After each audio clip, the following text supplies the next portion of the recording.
नमस्कार बंधुरा आमी डॉक्टर सुब्रत आचार्य और आपनारा देखছেন আপনাদেরই প্রিয় channel Shri Subrata astrological consultancy. আজ এই ভিডিওতে আপনাদের সঙ্গে আলোচনা করব তুলা রাশির জাতক কিংবা জাতিকাদের এমন 5টি বদ গুণের বিষয়ে। এই 5টি খারাপ গুণ থেকে তারা যদি বেরিয়ে আসতে পারে তাহলে তাদের কর্মজীবন, সামাজিক জীবন, পারিবারিক জীবনে অত্যন্ত ভালো ফল পাবে। অর্থাৎ সফলতার শীর্ষে ওঠার জন্য অবশ্যই এই 5 বদ গুণকে ত্যাগ করতে হবে তুলা রাশির জাতক কিংবা জাতিকাদের। দ্বাদশ রাশিচক্রের সপ্তম যে রাশি তা হলো তুলা রাশি এবং আপনার রাশির অধিপতি হলো শুক্রদেব। দৈত্যগুরু শুক্রাচার্য আপনার রাশির অধিপতি হলেও আপনার মধ্যে সবকিছু ব্যালেন্স করার ক্ষমতা রয়েছে, কারণ আপনি আপনার কর্মজীবন এবং পারিবারিক জীবনে অবশ্যই ব্যালেন্স করে চলতে পারেন। এছাড়া আরো অনেক গুণ কিন্তু রয়েছে আপনার মধ্যে, তাই এই ভিডিওর শেষ পর্যন্ত আপনারা অবশ্যই দেখবেন এবং কোন কোন খারাপ গুণের জন্য আপনার সমস্যা আসতে পারে সে বিষয়ে জানার পর অবশ্যই আপনারা সেখান থেকে বেরিয়ে আসার চেষ্টা করবেন। ভিডিও শুরু করার আগে আপনাদের বলবো, যারা চ্যানেলে নতুন তারা অবশ্যই চ্যানেলকে সাবস্ক্রাইব করে দেবেন, পাশে থাকা বেল বাটনটি প্রেস করবেন, ভিডিও ভালো লাগলে বন্ধুদের সঙ্গে অবশ্যই শেয়ার করবেন। দ্বাদশ রাশি চক্রের সপ্তম রাশি হলো তুলা রাশি এবং তুলা রাশির অধিপতি যেহেতু শুক্রদেব, তাই শুক্রদেবের মধ্যে একটা সৌন্দর্য বোধ রয়েছে। এরা সমাজের বিভিন্ন স্তরের মানুষের সঙ্গে যোগাযোগ রাখতে পছন্দ করে, তাই সোশিয়েবল বলা যেতে পারে। তাই সামাজিকতা থাকার জন্য এরা সমাজে মান সম্মান অবশ্যই পেয়ে থাকে, সমাজের বিভিন্ন কাজের সঙ্গে এরা যুক্ত থাকে।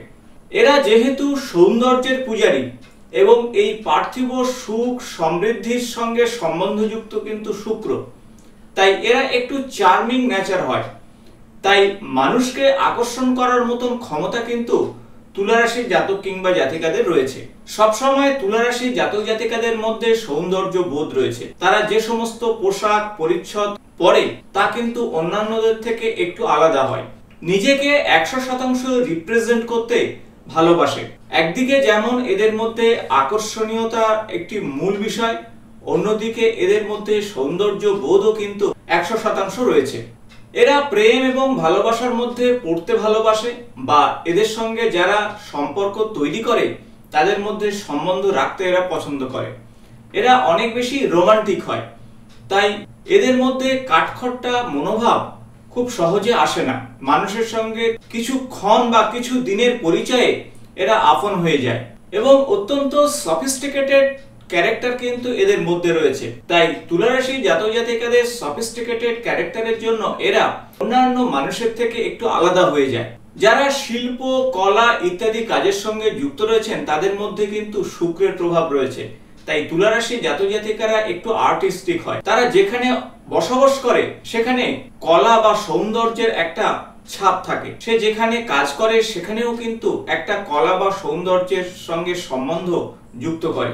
তাই এদের আর্টিস্টিক নেচার কিন্তু অন্যান্যদের থেকে আলাদা করে তুলেছে। তাছাড়া এরা অত্যন্ত রেশনাল, অর্থাৎ কখন কি কথা বলতে হবে, কখন কিভাবে চলতে হবে, এই সমস্ত বিষয়টি কিন্তু এরা ভেবেচিন্তে এগিয়ে চলে। তাই সব মিলিয়ে বলা যেতে পারে এই সমস্ত গুণই কিন্তু তুলা রাশির জাতক জাতিকাদেরকে অন্যদের থেকে আলাদা করে তুলেছে। কিন্তু আজ এই ভিডিওর মূল যে বিষয় তা হলো এমন বেশ কিছু বদ গুণ রয়েছে যে বদ গুণের জন্য কিন্তু তুলা রাশির জাতক জাতিকারা বারবার সমস্যার সম্মুখীন হতে পারে। তাই আসুন জেনে নেওয়া যাক সেই বদ গুণের বিষয়। প্রথম যে বিষয় তা হলো এরা অত্যন্ত অধৈর্য। ধৈর্যের অভাবের জন্য বেশ কিছু কাজ বা কর্মক্ষেত্রে বেশ কিছু সুযোগ হাতছাড়া হতে পারে। কোনো কাজে ডিসিশন নেওয়ার ক্ষেত্রে এরা কিন্তু ভালো ডিসিশন নিতে পারে না, আর এই ডিসিশন ভালো না নেওয়ার জন্য এরা বারবার কর্মক্ষেত্রে অসফল হয়। তাই ডিসিশন মেকিং এর জন্য অবশ্যই অভিজ্ঞ মানুষের পরামর্শ নেওয়া অত্যন্ত জরুরি, আর এটি কিন্তু তার জীবনের সবথেকে খারাপ গুণ এবং সব সময় অপরের উপরে ডিপেন্ডেবল হয়ে থাকে, আর তার ফলে এরা বারবার বাধাপ্রাপ্ত হয় তার কর্মজীবনে বা পারিবারিক জীবনে বা বিভিন্ন ক্ষেত্রে। সব সময় একটা ভয় কাজ করে তুলা রাশির জাতক জাতিকাদের মধ্যে। তাই এই ভয় কাজ করার জন্য এরা তার প্রকৃত জ্ঞানকে সঠিকভাবে প্রয়োগ করতে পারে না। তাই এই সমস্ত জাতক জাতিকাদের বলবো যে ভয় থেকে না বেরিয়ে আসতে পারলে কর্মের সফলতা সহজে আসবে না। এরা অত্যন্ত ইনসেনসিটিভ, আর এর জন্য কিন্তু বারবার সামাজিক ক্ষেত্রে বা পারিবারিক জীবনে বিভিন্ন সমস্যার মধ্যে পড়তে পারে। তাই প্রত্যেকটা বিষয়ের গুরুত্ব দেওয়া উচিত এবং প্রত্যেকটা কথার গুরুত্ব না দিলে প্রেমের জীবনে বা পারিবারিক জীবনে বারবার অসফলতার সম্মুখীন হতে পারেন। এরা কিন্তু ম্যানিপুলেটিভ হতে পারে, অর্থাৎ অন্যদের কথায় এরা প্রভাবিত হতে পারে, আর তার জন্য এরা বিভিন্ন ক্ষেত্রে বিপর্যয়ের মুখে পড়তে পারে। তাই প্রতিটি বিষয়ে আগে আপনি রিসার্চ করুন, আগে বুঝুন, তারপরেই সিদ্ধান্ত নিন। অপরের কথা শুনে কোনো বিষয়ে সিদ্ধান্ত নিতে গিয়ে কিন্তু আপনি আপনার বিপর্যয় ডেকে আনতে পারেন। এবং শেষ যে নেগেটিভ বিষয়ের কথা বলবো তা হলো আপনি আপনার নিজেকে জাজ করতে পারেন না, আর সেটাই কিন্তু আপনার সবথেকে খারাপ গুণ। তাই নিজের প্রতি আস্থা রাখুন, বিশ্বাস রাখুন, নিজের প্রতি জাজ করুন, অর্থাৎ বিচার করুন। তাই আপনি আপনার সেলফ কনফিডেন্সকে বাড়ান, সেলফ অ্যাওয়ারনেসকে বাড়ান, তাহলে দেখবেন আপনি আপনার কর্মক্ষেত্রে, পারিবারিক জীবনে এবং যে কোনো ক্ষেত্রে আপনি সফলতা পাবেন। আশা করব ভিডিওটি ইনফরমেটিভ হয়েছে। ভালো লাগলে বন্ধুদের সঙ্গে শেয়ার করবেন। আগামী নতুন কোনো জ্যোতিষ সংক্রান্ত ভিডিওতে আপনাদের সঙ্গে দেখা হবে। আজ এই পর্যন্ত, নমস্কার।